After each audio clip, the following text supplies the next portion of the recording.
Hi mga mare ko! Another day, another mini vlog. For today's video, magpo-photoshoot ang mare nyo. Kakagising ko lang dyan mga mare ko. Syempre, ang first thing na ginagawa ko sa umaga ay ang uminom ng YouGlow Bae Beauty White. After 30 minutes mga mare ko, uminom na din ako ng aking coffee. Dahil may photoshoot mamaya ang mare nyo, pinatanggal ko muna ang aking eyelash extension. Nakaligo at nakabihis na ako mga mare ko. So bago tayo umalis, kumain muna ako kahit konti lang. Around 2:30 PM mga mare ko, bumiyahe na kami dahil ang call time ko is 4 PM. Bale, pupunta nga pala tayo mga mare ko sa Balagtas, Bulacan dahil kinuha tayo ng kitli na maging model nila. Medyo masama nga pala yung pakiramdam ko dyan mga mare ko, pero carry lang, laban lang, that's life. At nakarating na nga pala kami dito sa location. Pagdating natin mga mare ko, sinalubong tayo ng mga nakakaaliw na staff ni Kitli. Shoutout nga po pala sa inyong lahat at sa mga nagpa-picture po sa akin. Papunta na tayo mga mare ko sa room kung saan tayo magpe-prepare. Bale, ang makeup artist natin today mga mare ko si Ma'am Shi Mervin. Siya nga din pala ang head ng marketing mga mare ko at kumontak sa akin. Nagmerienda na nga din pala ako mga mare ko para may energy tayo mamaya. Sobrang excited ko na talaga dyan mga mare ko dahil matagal-tagal na din nung huli tayo nag-photoshoot. Light makeup lang din yung ginawa sa akin mga mare ko kaya 30 minutes lang natapos agad kami. After ko ma-makeupan mga mare ko, nag-umpisa na agad kami sa photoshoot. And eto nga pala ang ating first look and first OOTD. Ang Kitli bags mga mare ko nag-umpisa noong 2017 at meron na silang 33 branch ngayon. At meron din silang 5 physical stores. Meron sila mga mare ko sa Ayala, Vista Mall Malolos, SM Bacoor,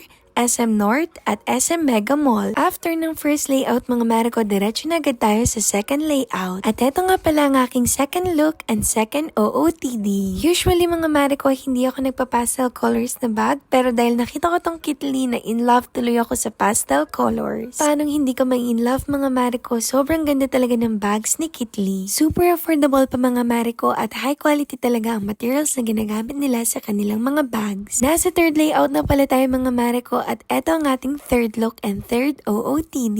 Kitang-kita nyo naman mga mare ko na nag-e-enjoy talaga ako kasi sobrang bait at magaan katrabaho ang staff ni Kitli. Kaya hindi ko din namamalayan mga mare ko na mabilis din kami matapos sa bawat layout. Eto na nga pala mga mare ko ang ating fourth look at fourth OOTD. Sa bawat layout mga mare ko, makikita mo talaga kung gaano kaganda ang Kitli bags. Dahil sa photoshoot na to mga mare ko, mas na-appreciate ko talaga ang pastel colors. At eto na nga pala mga mare ko ang ating last look and final OOTD. Nakakatawa mga mare ko na kahit anong color yung isuot ko, talagang nagmamatch sa mga colors ni Kitli bags. Thank you so much nga po pala sa marketing team ni Kitli. And thank you so much din po sa media team ni Kitli sa mga perfect shots. Sobrang nag-enjoy po talaga ako at looking forward po na makatrabaho ko po ulit kayo. And thank you din po sa napakabait at napaka-humble na CEO ni Kitli, Ma'am Lorraine. At dito ko natatapusin ang aking mini vlog. See you next time. Bye! Mwah!